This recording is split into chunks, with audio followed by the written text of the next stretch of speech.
Hi there, Misfits. This is Kate. And this is Joe. Welcome to Horrorwood.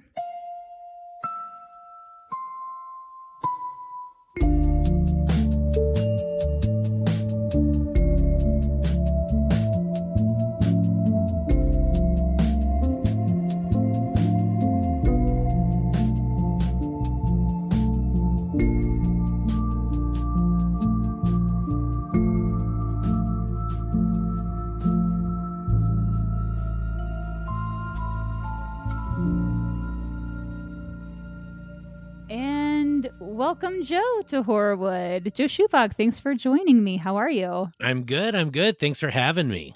Of course. Thank you for agreeing to sit in my closet. What a dream. And smell all of our shoes. It smells great. Good. Would recommend. I'm so glad. Joe is a friend he's also a theater maker here in Chicago, and he agreed to do the podcast today as a guest co-host. So thank you. Everyone is in for a treat. And another being that's in for a treat is my little pup Frankie, because today she turns 1 year old, and I did get her a birthday hat, and I did get her a birthday shirt, and I did get her a lot of presents. So maybe I'll post a little Instagram story about that. Oh yeah, happy birthday, Frankie! Happy birthday, Frankie! Also, a little exciting thing, I mean, it's exciting to me, but probably no one else, is I added a new tier on our Patreon. First off, thank you to all of our Patreon subscribers. We love you, and you're helping us to keep this going. And we realized that like $5 is maybe a little steep for some people. So there's a cheaper tier. It's just $2 a month. And you don't get the extra episodes, like the bonus episodes, but you do get all the episodes ad-free. So all the regular episodes, which you don't have to listen to any ads. I think we've got one running for another podcast right now, and hopefully we'll have others soon. But yeah, so if you've been wondering about, or if you've been thinking about supporting us on Patreon, and you're just like, I don't know if I want to spend $5. You don't have to. You can spend $2. So hop on over there. What a deal. What a deal. Deals and steals. I also, before we get into this case, I do want to jump back to a case we did previously on the murder of Jacqueline Avant. To refresh your memory, she was the wife of Clarence Avant, who was a big music mogul, but she had a lot going for her in her own right. So we posted that episode. I think it's been a few months now. And if you've listened to it, and then you might remember, so after the killer left the Avant's home, he went to a house in the Hollywood Hills. And it was there that he shot himself in the foot and called 911. And so when the cops show up, he was like, I shot myself. Or he was like, no, someone shot me. And then they were like, I don't know. The daughter that lived in that house heard our episode and commented, and she just wanted to like add a few details that weren't in the papers, which was super awesome. She said that the guy had actually probably fallen down their steps based on the blood spatter and just how he was found. And she called 911 first. So shout out to her. Yeah. She seemed like a badass, because I was reading a little bit more about her story after she wrote us, and I was just like, oh my God, like, oh boy. Wow. So if you're listening out there, you know who you are. We think you're a badass, and thanks for writing in. That's awesome. Yeah. Talk about interaction. I love it. I love when people that are listening comment to us and just like start a conversation, or even just to say like, oh, hey, I didn't know that about this case that I thought I knew everything about. So that kind of stuff is really cool. So you should all do that. Yeah. Joseph. Yes. Are you ready for this case? Maybe.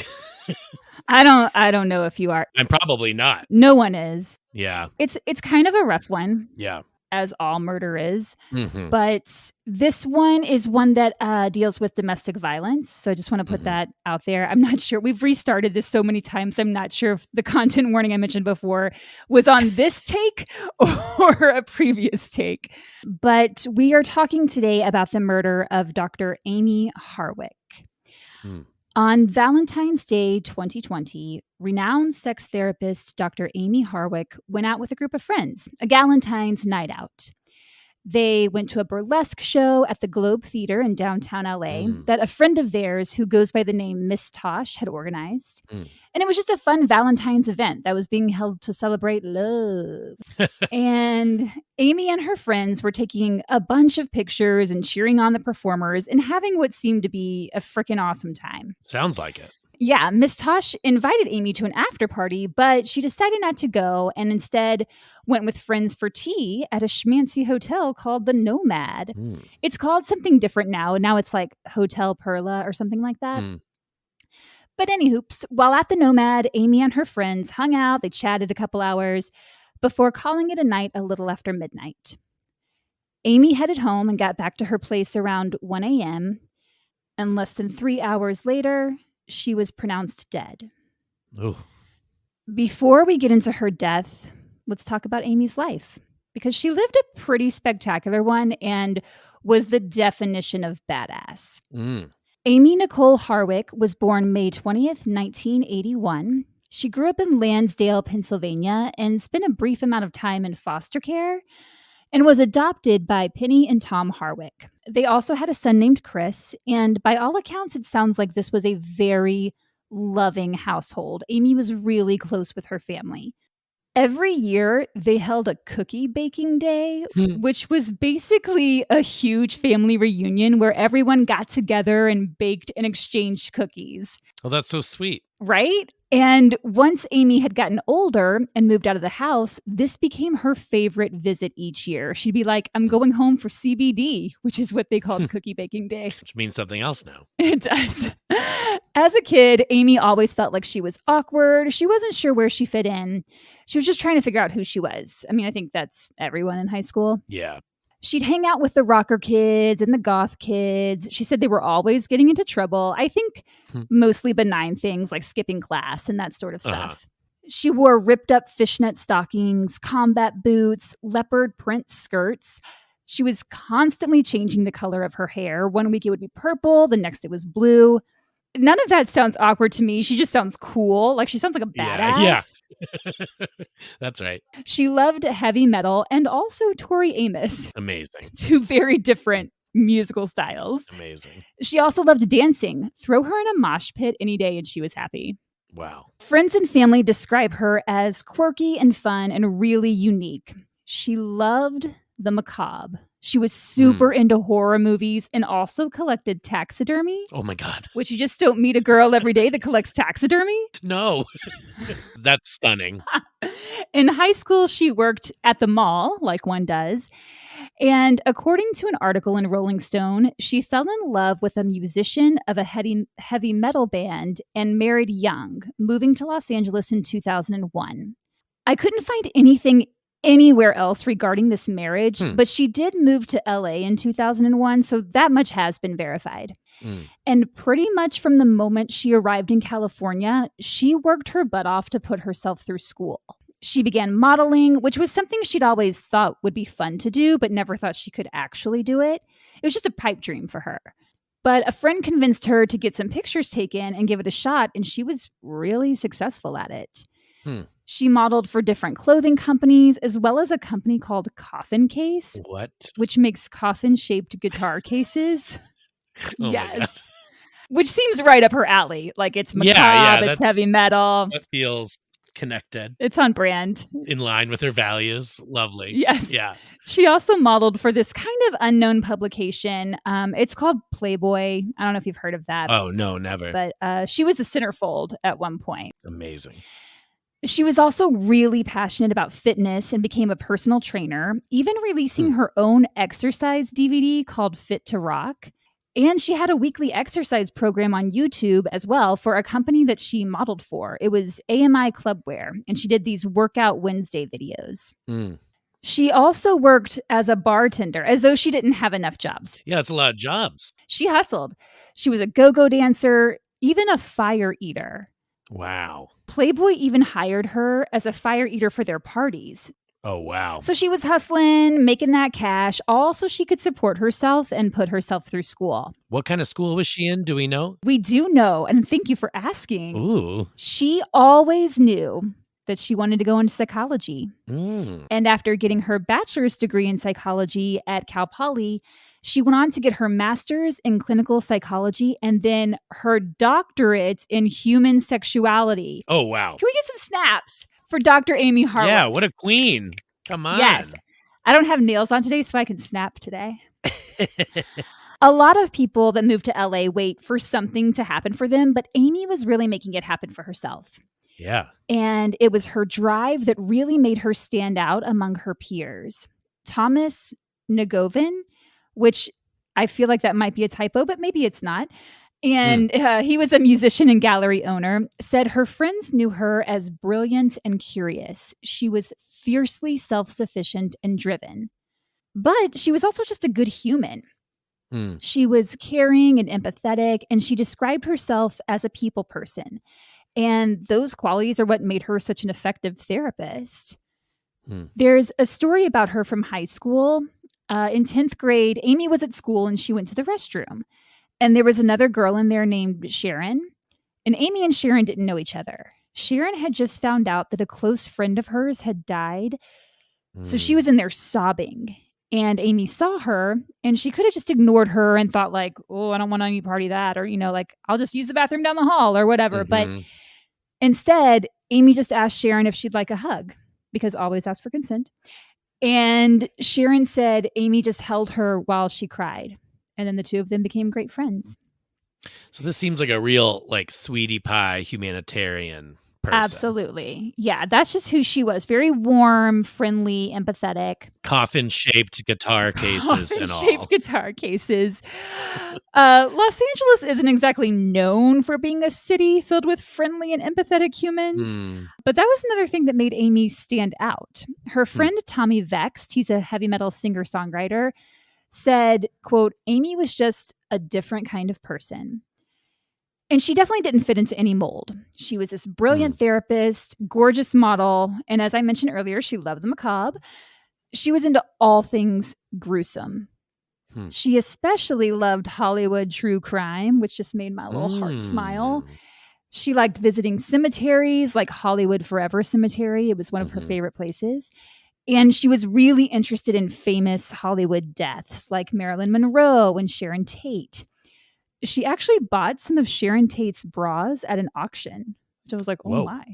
That's specific. It's very specific. I wonder what you do with those. Right? Do you wear them? Do you display them? Yeah. Are they just in your underwear drawer? I'm not sure what. I mean, surely not. You want those suckers out, I would think. Yeah. A longtime friend of Amie's, sex therapist Dr. Hernando Chavez, said, quote, the darkness made her feel alive and happy. Even in the hardest times of her life, she was always enthusiastic, which I get that. Like, I feel that. Yeah. During her time in LA, Amie's style began evolving. She was getting more into the pinup girl look, and a couple of the companies she eventually modeled for were in that style. She loved that vintage look. Anything from the 1940s to the 60s. She said, quote, if I could dress like it was 1969 all the time, I would. Unfortunately, it looks a little odd on a day-to-day basis. Well, and that brings up a question for me, which is the modeling happening concurrent to her work in psychology? Do you know? Yes. So she did eventually, once she graduated and got her PhD, wasn't necessarily doing that as much anymore. But she was still taking like odd gigs. Like she would bartend here and there or whatever. That's so interesting. I mean, she still had to pay off that school, you know? Yeah. Ain't that the truth? Ain't it? As far as her personal life, she tended to date the heavy metal types. Some sources say that according to friends, she even dated Marilyn Manson at one point. I don't know if that's true, but several sources just say that her friends mentioned she dated Marilyn Manson. So there's that. There's that. And that's the that on that. Yes. Then in 2010, she was working as a go-go dancer at a gig where she met Gareth Pursehouse. Gareth worked as a photographer and was there to take pictures of the event. And eventually the two began dating. Gareth was different from the other guys. Emily? That's not her name. It's not short for that. Gareth was different from the other guys Amie usually dated. He was far from the heavy metal type. In addition to being a photographer, he was an IT specialist and also a wannabe comedian, but like sucked as a comedian. Oh dear. Like really bad. Yeah. He was on Kill Tony. Do you know what that is? No. So it's a live podcast where new comedians have the chance to get up and do a 1 minute of stand-up. And it's just kind of like random if they get picked. Well, Gareth was there one night and he got picked to come up on stage. But he spent his entire time insulting the hosts. Oops. Like it was really bad. You can look it up online because it went viral. It was really bad. Because the host was like, yeah, usually people get up there and like that's their one shot and they're super prepared and they like want to give it their all. And not Gareth. He really went a different way with that. That's not a tight five. What's a tight five? Oh, that's when like you're a stand-up comedian and you have like a 5 minutes that's always in your back pocket in case you go up at an open mic or like you're at an audition and they ask you like for another character or just to see something else. So you always have this tight five that's ready. Oh, I've never heard it referenced like that. Yeah. Oh, tight five. Oh, I like it. Gareth was really into Amie right from the start. Just thought she was all that in a can of LaCroix. He was like, Amie. And Amie liked the attention he gave her. Some would consider him attractive. He was 6'4". He had that conventional LA actor type of face. But a friend of Amie said there was nothing special about him. In general, her friends were not really impressed by him at all. Even though he was outwardly pleasant, he was just kind of bland. Another friend of Amie's said that Gareth did a lot of mirroring. So if you said, I love chocolate milkshakes, he would say, oh my God, I love chocolate milkshakes. And that same friend said he was just, quote, kind of like the aliens from Third Rock from the Sun, trying to imitate how he thought humans behaved. Yeah, red flag for sure. Yeah, it's not good. It's not a good sign. But Amie liked him, and things were good between them. Until they weren't. Behind closed doors, things were taking a dark turn. And I'm just going to mention it one more time for a content warning for domestic violence. In June of the following year, so we're at 2011 now, Amie filed a restraining order against Gareth, alleging that on multiple occasions he had choked her, suffocated her, pushed her against the wall, kicked her, dropped her to the ground with force, like he'd pick her up and then literally throw her to the ground. Forcefully restrained her, slammed her head into the ground, and punched her. Oh, that's terrible. Yeah. It's giving Dominique Dunn. Like there are a lot of similarities between the two cases. Her request for a restraining order was dismissed for, quote, lack of prosecution, which happens if the person filing the restraining order doesn't show up to court to finalize that order. Because she was probably terrified. Yeah. Because that's the thing. For the permanent restraining order to be put in place, both parties have to appear in court in person to present evidence. So Amie would have to prove that she was in danger, and Gareth would have to prove that he didn't pose any threat. It's a lot harder to prove your life is in danger than it is to say, oh, I would never hurt her. Right. I love her. What are you talking about? Like, I love her. I would never hurt her. Sadly, it doesn't surprise me that she didn't show up to finalize that order. He probably said he would hurt her further if she did. I don't know if that was the case, but the court does not make things easy for victims of domestic abuse. No. Amie remained in contact with Gareth. She thought she could make the relationship work. Her friend I mentioned earlier, Tommy Vext, said that Amie had a fear of abandonment that stemmed from her days spent in foster care and being adopted. And it was something she struggled with, but had been exploring and researching in different books. And she was interested in learning about the psychological effects of adoption. In an interview with 48 Hours, her best friend, a man by the name of Robert Koshland, said that she was, quote, very much about maintaining things that she had, even if they weren't good. She really wanted to make her relationships work. And with her therapy background, I think she probably thought she could make it work and that she could help him. But by the following year in 2012, it became crystal clear to her that this was not a healthy relationship. and she ended up filing another restraining order against him, this time following through with it. She stated that she had been riding in a car with Gareth when they got into a fight. He pulled her out of the car, physically assaulted her, which gave her a bloody nose, and then he just left her there on the freeway and drove off. Oh my God. That's rough. That's bad. Just left her on the freeway of Los Angeles and drove away. Oh my goodness. She also stated that he had broken into her apartment multiple times and smashed her picture frames, and then sent her a text later that said, quote, "Things will get worse." Ugh. So this is a bad guy. Yeah, we don't like Gareth. No. Bad news. Bad news bears. By the time she filed for that second restraining order, she was done with him. The relationship was officially over, and she didn't go back to him after that. With that door closed, Amie was able to get back to being her badass self. She wanted to specialize in family counseling, and she got a job that she loved doing, which was working with juvenile offenders. She was also heavy into the music scene in LA. She served on the board of directors for Rock to Recovery, which is an organization that uses music therapy to help musicians struggling with addiction or trauma or just their mental health in general. I mean, she was just like giving back, getting involved in really cool, really not humanitarian's not the word, but like helpful ways to help people. And also really interesting that she has this like foot in music this whole time, right? Yeah. Yeah. She has a lot of interest. She was just really cool. Like a Renaissance person. Yes. She produced and even appeared in several rock videos. She acted in a couple of independent films. And all the while, she's still bartending and eating fire because it ain't cheap to get a PhD. Wild. Mark Hunter, a musician who was also a friend of hers, said, quote, "I remember once I turned on the TV and I'm like, is that Amie on The Real Housewives swallowing fire in the background?" Oh my goodness. And it was. That's fascinating. Amie said the real moment her life changed for the better was when she got a cat that she was obsessed with. She said she fully embraced being a crazy cat lady. She dressed him in costumes. She gave him an Instagram. "I feel this so hard." Yeah. She named him Marquis de Chat, which I never took French, but I'm pretty sure it translates to noble cat. That's incredible. I love it. So her life was on an upswing. She'd gotten back into the dating scene, and she still had this bright, energetic personality.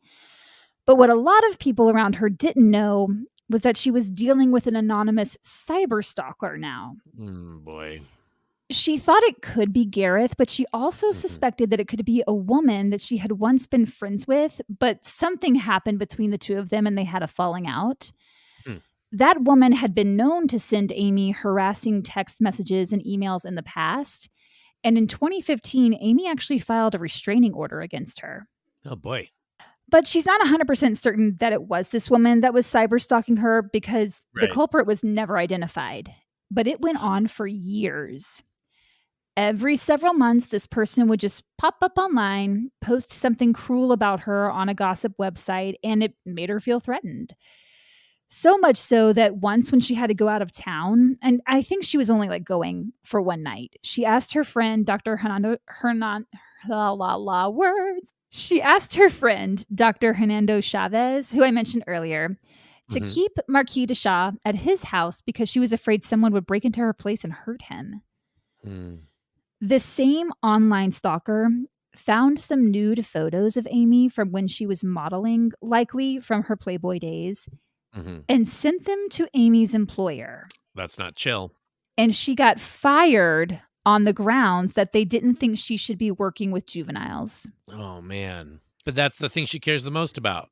Exactly. And she thought it was so dumb to lose a job over some nude photos she had done. Especially from the past. Yeah. I mean, this is like from years ago. Yeah. So Amie, being Amie, managed to turn this setback into a positive thing. And she switched her focus to relationship and sex therapy. Oh. She found it incredibly fulfilling because she was able to treat people with marginalized sexual identities like sex workers or polyamorous people, which In the mental health field, those therapists are hard to find, or at least historically, it's been hard to find those mental health professionals who can come into the room without bias, without trying to encourage their client to leave their sex work. Right. Amie had friends of her own who were in the BDSM and kink communities, so she felt she could work from a non-judgmental place of knowledge and empathy and stand up for those who are often criticized for their identities. That's great. Yeah. She opened up her own practice in West Hollywood, and it seems she had really found her purpose. She even wrote a book titled The New Sex Bible for Women, which is an all-encompassing sex-positive guide for women, but it's great for men too. Yeah. And it uses scientific studies and case studies and testimonials, and it has some pretty great reviews on Amazon. I haven't read it, but it actually looks really good. That's amazing. Yeah, I keep saying yeah. Gotta stop that. Yeah. Amie's success led to appearances on podcasts, TV shows, excerpts of her book appeared in magazines. She's booming. Or as the kids these days say, she ate and left no crumbs. I learned that from my 11-year-old niece. Amazing. It used to be slay, but now it's she ate and left no crumbs. That's right.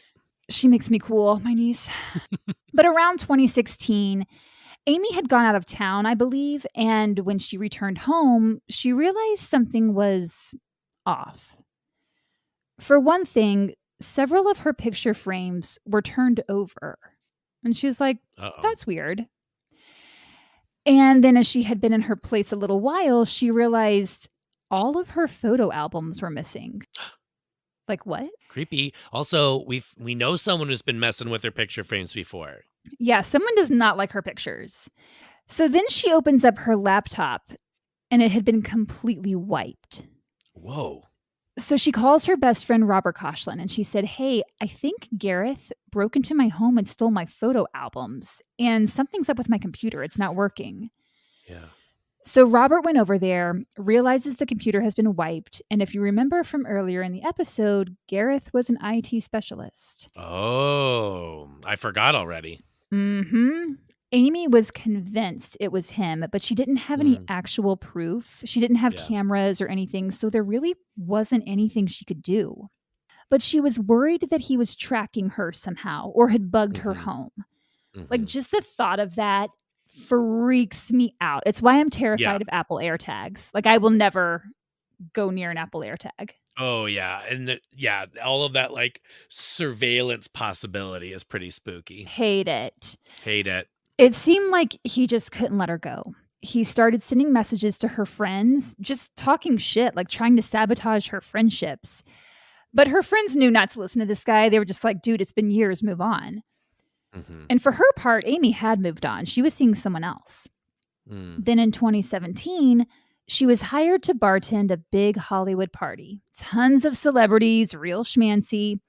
And one of the party goers was Drew Carey. Oh. Comedian, host of The Price is Right, had his own sitcom back in the day. Yeah. And when he saw Amie, he was like, who is that?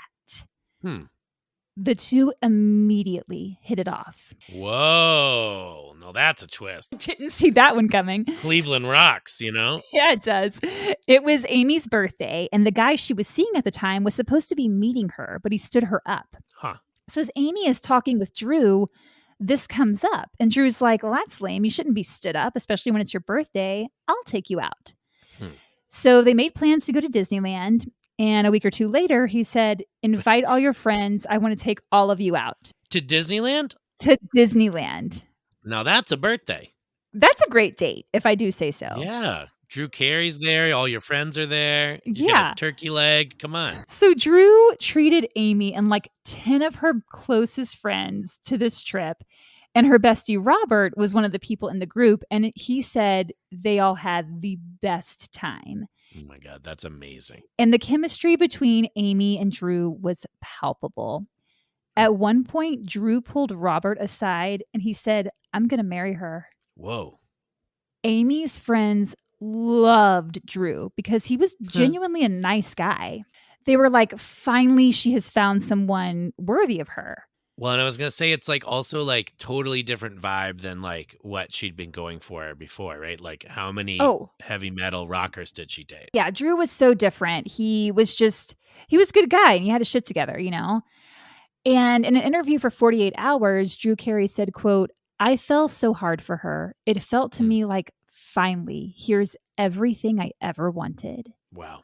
He went on to say, quote, "I have a lot of body issues about the way I look, but I would take my shirt off around her and not care, and she would love me. Mm, She just always thought I was sexy and hot."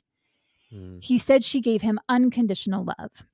Once it became public that the two were dating, however, the online haters came out. The people that have mhm. nothing better to do with their lives than to try to wreck others. There's a lot of them. Oh my God, tell me about it. People were making comments that she was a gold digger. They'd say she wasn't a real therapist. It's like, dude, Hmm. she has a PhD. Like, what do you have? Yeah. They had a lot of feelings about the age difference between Drew and Amie. She was 35 and he was 58 when they met, but it's like, they're Mm, adults, two consenting yeah. adults. They're not hurting anyone. Like, what's your problem? These are grown ass adults. Exactly. Amie really got the brunt of criticism. She and Drew were at an event that she was going to be speaking at. She was one of the guests, and they were on the red carpet beforehand, and there's press and all of that. And one of the press people says, "Okay, could you step aside so we can get some photos of Drew?" Because they assumed Drew was the one speaking at the event. And Mm, Drew was like, "No, this is her thing. I'm here to support her. Like, I'll step aside. right. She's the badass. I'm just her date." Oh, interesting. Yeah. So they had to put up with some real bullshit. The couple tried to keep a low profile, and it sounds like they just had the sweetest romance. Like, they'd be making dinner and just start dancing in the kitchen together. They loved dancing together. And even though Drew wasn't into true crime and all of that, he embraced the fact that she was. Like, she would ask him to go to cemeteries with her, and he would. And although she said he wasn't really into taxidermy stuff, he was like, "Yeah, I don't know about that." But he loved I her. almost forgot about the taxidermy stuff. Never forget about the Almost. taxidermy. Overall, things were going really well between the two, and Drew proposed. The two became engaged, but they kept it under the radar. They tried to keep a low profile as much as possible. Fame did have a negative effect on the relationship. Anytime they were out at an event or out to dinner, photos would be taken and then they'd appear in some paper or magazine the next day. And whenever this would happen, a couple of days later, negative comments would appear online about her, especially on websites that reviewed therapists. Like, Hmm. they'd give her a bad review, essentially trying to tarnish her reputation. Yeah. And Amie began to suspect that it was her ex, Gareth, even though they had broken up years earlier. Mm. But the comments would always appear right after an article had come out about her and Drew. And what's interesting, just if you think about it, is Gareth wanted to be a comedian. Drew Oh, was the ultimate yeah. comedian. Yeah. So there's that aspect to it. Yep. Amie commented to Drew once, "Ugh, I wish you weren't famous." And she kind of made it sound like if it weren't for the fact that Drew was so famous, then these comments wouldn't be coming out on these websites. Yeah. It definitely put a strain on their relationship. From a therapist standpoint, Amie felt like Gareth was being triggered whenever there was a Mm. headline about her and Drew. Hmm. Which makes a ton of sense. Yeah, absolutely. Then, out of the blue, in early 2018, Drew received a call from the National Enquirer. They'd gotten a tip that the couple was engaged and they were going to run the story. Hmm. So even though Drew and Amie hadn't planned on making a huge public announcement, they definitely didn't want the National Enquirer making it. No. So Drew brought Amie onto The Price is Right on Valentine's Day to announce the engagement. Oh, that's interesting. Valentine's Day again, huh? Yeah, Valentine's Day unfortunately plays a big role in this episode. Yeah. Creepy, if you ask me. Oh, it's very creepy. Sadly, though, the problems in their relationship became too much. They went to therapy, they tried to make it work, but it just didn't. And later that year, after close to 2 years of dating, they parted ways.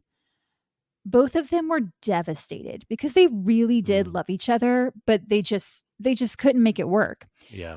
Hernando Chavez said, quote, "It was one of the few moments I'd seen her in pain and crumbling." Hmm.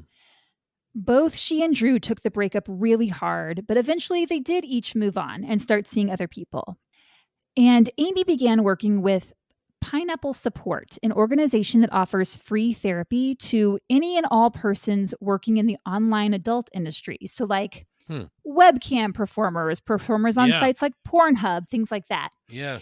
And it's called, this is just like a little fun fact. It's called Pineapple because I didn't know this. Pineapple is the most commonly used safe word in the United States after stop and red. Yes, I've heard that. Yeah. Isn't that fascinating? Yeah. I didn't know that.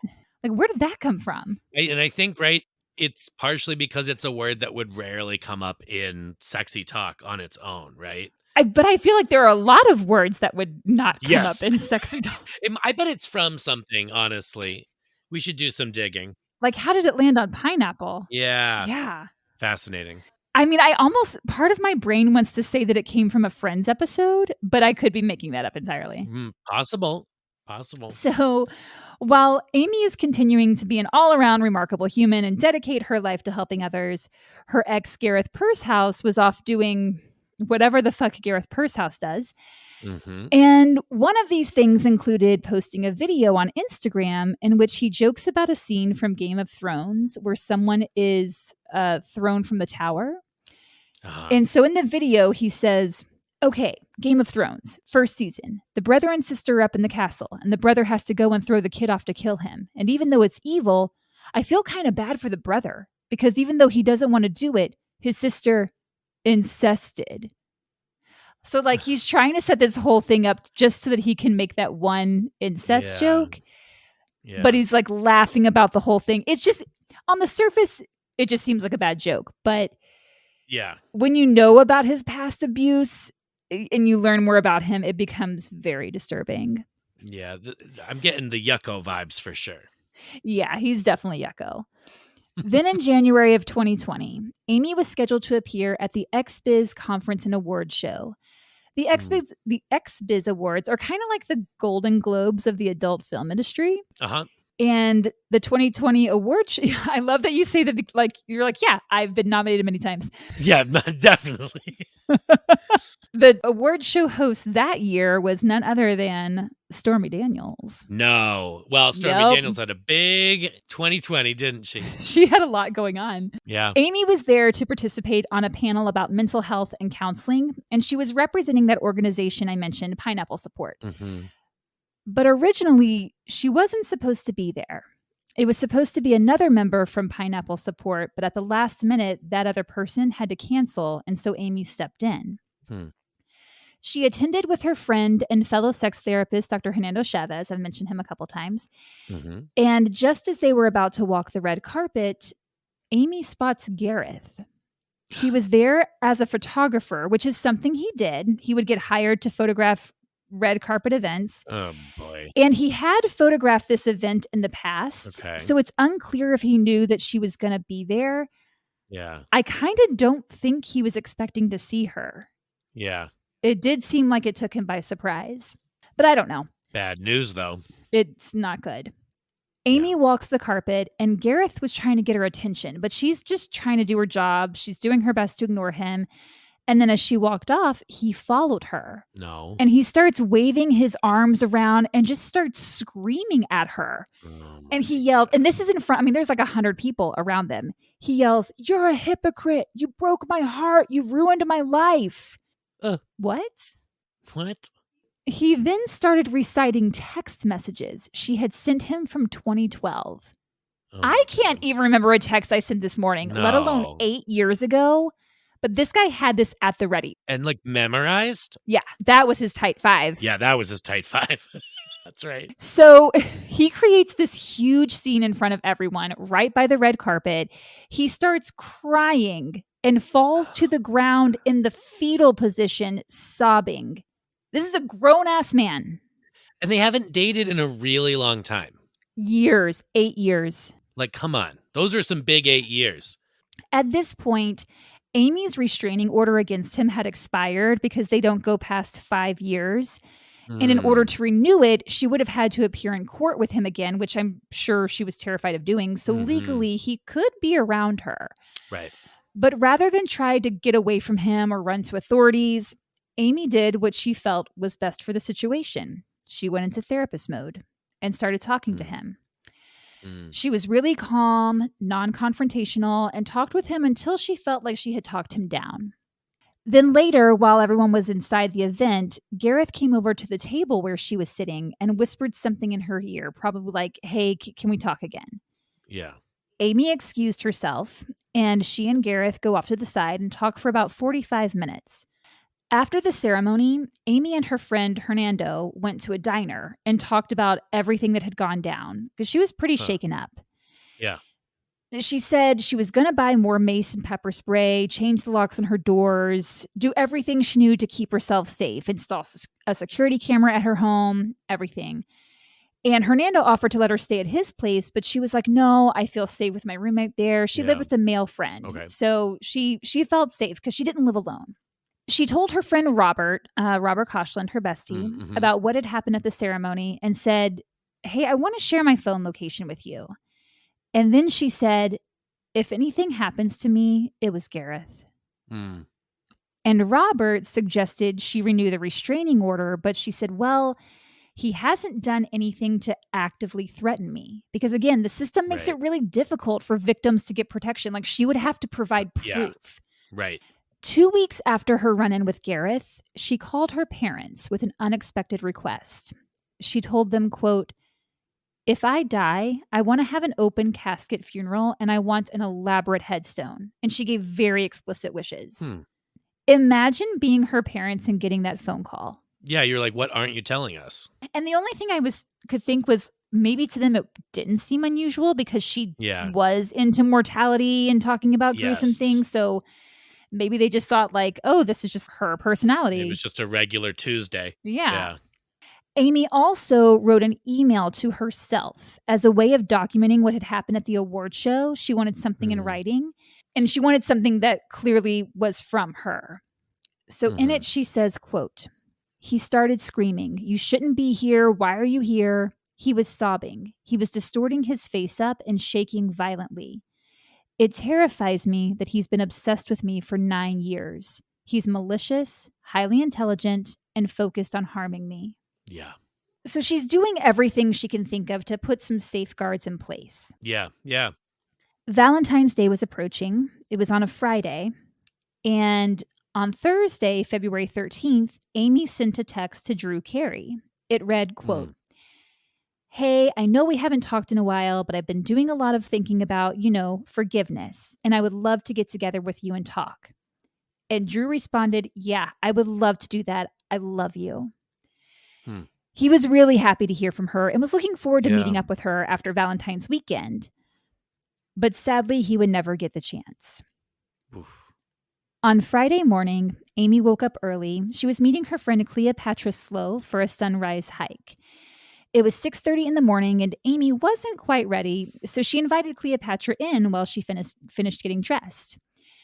And right before they walked out the door, Amie grabbed a red cardigan and said, "It's Valentine's Day. I'm just going to throw this on."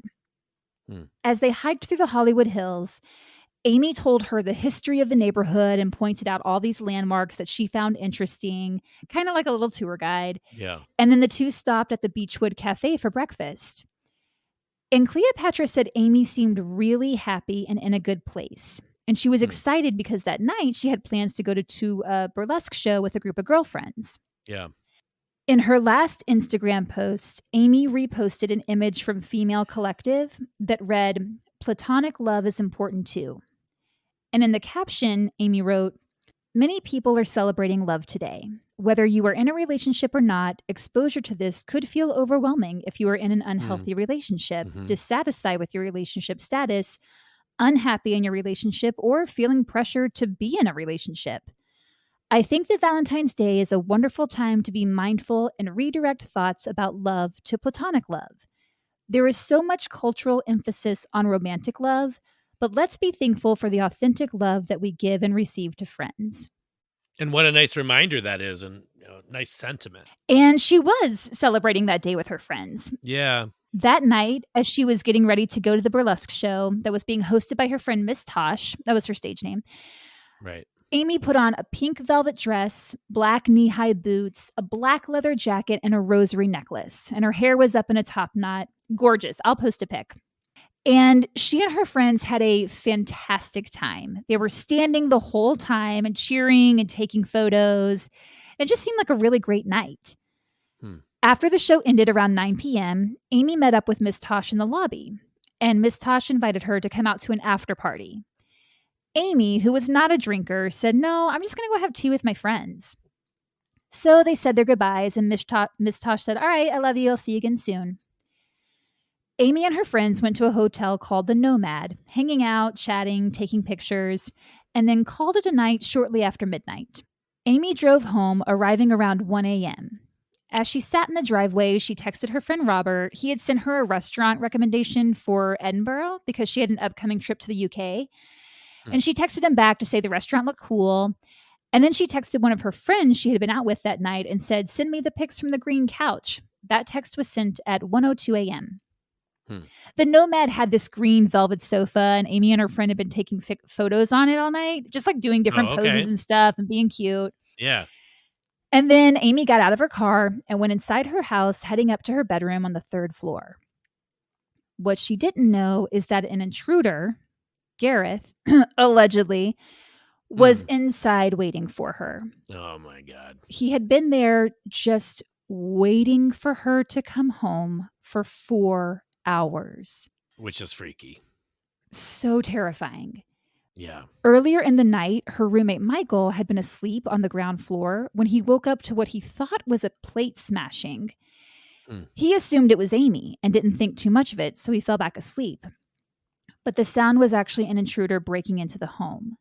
Yeah. As soon as Amie reached her bedroom, she was brutally attacked. Michael woke up to Amie screaming, and then he heard what sounded like, quote, bodies slamming to the floor. Soon her screams became muffled as though a hand had been placed over her mouth. Michael started yelling to try and scare off the intruder, but that did nothing. And unfortunately, he couldn't find his phone anywhere to call for help. So he ran outside, but got trapped in the courtyard. I guess like he was locked in. Oh, So he had to scale a tall metal fence to get out. Oh, my God. While he was doing that, he ends up cutting himself. Oh, my God. But did manage to make it to a neighbor's house and just started pounding on the door. Yeah. But no one answered. Then he ran across the street to another house, but no one answered there either. Oh, jeez. Finally, he sees someone walking down the street and they have a cell phone. So Michael runs up to them and they call 911. This was at 1:14 a.m. I was just going to ask what time it was. So she was in there with the intruder, Gareth, allegedly, for several minutes. Oh, my God. When the police arrived, they found Amie lying outside on the ground, 20 feet below her balcony. Oh. She had deep marks around her neck, which led them to believe she had been strangled, as well as severe injuries from the quote-unquote fall from the balcony. She was struggling to breathe. She was still alive. Cops took Michael, the roommate, down to the police station while Amie was transported to Cedars-Sinai. Whoa. Michael then contacted Amie's friend Robert and told him Amie had been attacked and asked if he could come down to the Hollywood police station. So when Robert got there, cops are questioning him, like, where were you last night? How do you know Amie? Because, you know, they have to ask those questions. Yeah. And then an officer walked into the room and said, "I'm sorry, but Amie has passed away." Oh, my goodness. She had succumbed to her injuries and was pronounced dead at the hospital at 3:26 a.m. She was just 38 years old. Police then asked Robert if he knew anyone that might want to hurt Amie, and without hesitation, he said, "It was Gareth. Gareth did this." Yeah. First, to be woken up in the middle of the night to hear your best friend has been attacked and you need to come down to the police station. A friend you had just received a text from 2 hours earlier. Yeah. To being questioned by the police like you're a suspect. Yeah. To then finding out your friend just died. Like, an emotional train wreck. I don't ever want to imagine. Absolutely terrifying. Robert was the one who called Drew Carey to inform him of the news. And when Drew heard it, he just broke down. He was sobbing and said he couldn't even stand up. Investigators went to Amie's home to see if they could find any clues as to what had happened. And the first thing they saw was blood on the bedroom door. Then they found a trail of rosary beads from the necklace she had worn to the burlesque show. The beads went from the TV room to her bedroom and then out onto her balcony.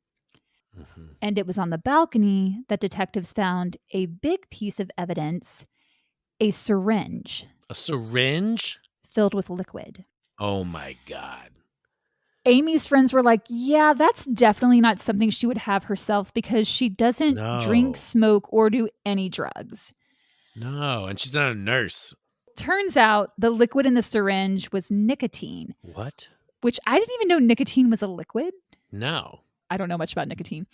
But nicotine can be used as a poison, and the amount that was in the syringe was enough to kill a person. Whoa. That's freaky deaky. Yeah, so he was planning to inject her with this. Yeah. However, the syringe had not been used on Amie, likely due to the fact that she put up a fight. Yeah. She had defensive wounds on her hands and arms, bruises on her neck, and petechia around her eyes. Petechia are little purple or red or bluish dots caused by broken blood vessels and can be a sign of strangulation. Oof. Robert told detectives all about Amie's history with Gareth, the restraining orders, how he acted when they ran into each other at the event in January. So later on in the day, February 15th, police went to the home of Gareth Purse House. Inside his home, they found a syringe filled with liquid. I bet. It was the exact same brand of syringe that was found at Amie's home, and the liquid looked the same as the other as well. And also, like, who just keeps syringes of liquid around? Not me. Me either. So. And when they had it tested, they found it was nicotine, and police also found scratches and bruises on Gareth's body. Yeah, I bet. Police arrested Gareth without incident on that Saturday. However, he was released the following Tuesday after posting a $2 million bond. Dang. Where's that coming from? Right? I did read, though, that like at least in California law, when it's a bond, you only have to post 10% of it in order to get released. Yeah. That's right. So I think he probably wasn't putting up the full $2 million. Right. And then this is where the story takes a bit of an interesting turn. It's just like a little like, More interesting? So according to Rolling Stone, after Gareth was released on bond, musician Dave Navarro, like as in Jane's Addiction, Red Hot Chili Peppers, Dave Navarro, contacted police. Friends of Amie said Navarro did so because he was a friend of hers, and he found out through mutual friends of Gareth that Gareth mistakenly thought Amie had cheated on him with Navarro during their relationship. Navarro did post an Instagram story stating he had called the police to rearrest Gareth as, quote, friends were alerted he meant to target another victim. So it sounds like at least people in Gareth's circle heard him maybe mentioning that he was planning to do more harm. But when Rolling Stone reached out to Dave Navarro for a comment, a spokesperson for him said he only called the police as a concerned friend and advocate for domestic violence survivors because Navarro's mother had also been killed by an abusive ex-boyfriend. The spokesperson denied that Navarro and Amie had ever been in a relationship. The very next day, one day after he had posted bond, Gareth was rearrested on a no bail warrant and charged with 1 count each of murder and first-degree residential burglary with the special circumstance allegation of lying in wait. Oh my God. And it's the lying in wait that's the thing here because that would support premeditation. And if convicted, he could face the death penalty. DNA evidence found underneath Amie's fingernails, as well as DNA evidence found on the French doors in her living room, were a match for Gareth. In fact, they said the chances of it not being Gareth's DNA were 1 in septillion. Whoa. Septillion has 24 zeros. Oh my goodness. So chances are pretty good that it's Gareth. Yeah. Allegedly. You think? Yeah. According to her autopsy, the Amie ruled Amy's death as a homicide, stating the cause as blunt force injuries to the head and torso that she suffered in the fall from her balcony, as well as manual strangulation. Strangulation is a very personal means of murder. Yes. It's a crime of passion. Typically, the victim knows her attacker. Yeah. And again, I bring up Dominique Dunn. Similar to that case, her attacker was much bigger than she was. And in this case, Gareth was a foot taller and over 100 pounds bigger than Amie, because Amie was tiny. Yeah. At a preliminary hearing in September of 2021, Gareth pleaded not guilty. His lawyers said that Gareth did not kill Amie and that her quote-unquote fall from the balcony could have just been an accident. But the judge was like, nah, there's enough evidence for this case to go forward. In early 2022, Gareth's attorneys tried to have the case dismissed. They said there was insufficient evidence presented at the preliminary hearing the previous September. First off, what kind of sick, low piece of poop stain do you have to be to have a case like this dismissed? Right. One of his attorneys, a woman by the name Janet Santiso, said that the DNA evidence found underneath Amy's fingernails and on her French doors, along with the scratches and bruises found on Gareth's body, could not be dated, and questioned whether the DNA evidence had been contaminated. It's like, come on. Yeah, no, yeah, that's bizarro. It also makes me realize, like, the crime is February 14th, 2020, right? I feel like, I wonder if COVID messed up some of this process, right? Yeah, and it kept getting delayed. That's exactly it. Yeah. Yeah, and I'm not sure if there was more to it, but I do know COVID did play a role in that. Thankfully, though, because he is on a no bail warrant, he could not be released. So he has just been rotting in a cell, which is great. Oh, my goodness. Another of his attorneys, another woman by the name of Robin Bernstein-Lev, said that just because Gareth got emotional during that red carpet event the January before her death doesn't prove anything. He just wanted to talk to her. Sure.